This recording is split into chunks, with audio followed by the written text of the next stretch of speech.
You can pretend like the hadith describe the Prophet marrying Aisha when she was a child. We Shias have no hadith that states that the Prophet married Aisha as a child.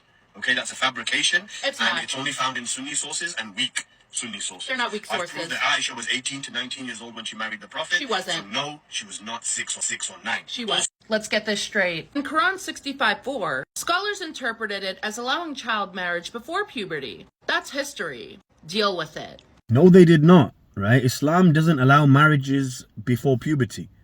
And no Shia who quotes the Ahlul Bayt, alayhimus salam, has ever used any verse of the Quran to allow child marriage before puberty. So don't lie. Now about Aisha, yes, the hadiths are mostly Sunni sources. And not mostly, they're all Sunni, right? None of them are Shia sources.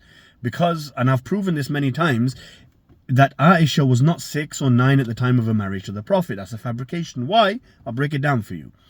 Aisha had an older sister called Asma who was 10 years older than her. Asma was 27 when the Prophet migrated, making Aisha 17 when the Prophet migrated. Then the marriage took place between the Prophet and Aisha 2 years after the migration. So now Aisha's 19 and that's when she married the Prophet.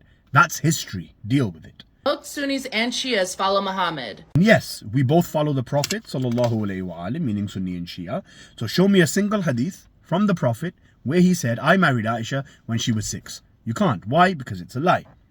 And this hadith in Bukhari about Aisha being 6 and playing with dolls, etc., it's a solitary report, meaning that it is only narrated from Aisha. No one else narrates this. And as a Shia, we do not take from or follow Aisha. And here's the funny part. Even though you keep censoring my chest, while putting an entire pixel sticker over it, you're just proving my point each and every time. That your followers probably lack control. And no, my followers don't lack control. I censored your chest because it was disgusting.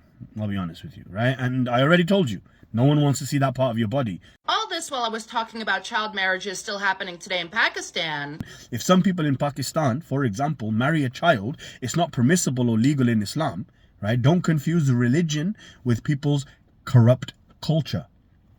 So when a white person, for example, in America, who's a Christian, by the way, goes into a school and just starts unaliving children, right?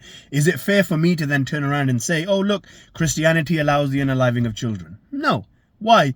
Because a few do not represent the whole of the religion. And you're doing the same thing now. So for example, when your priests play with children, is it fair for me to say that your religion allows it?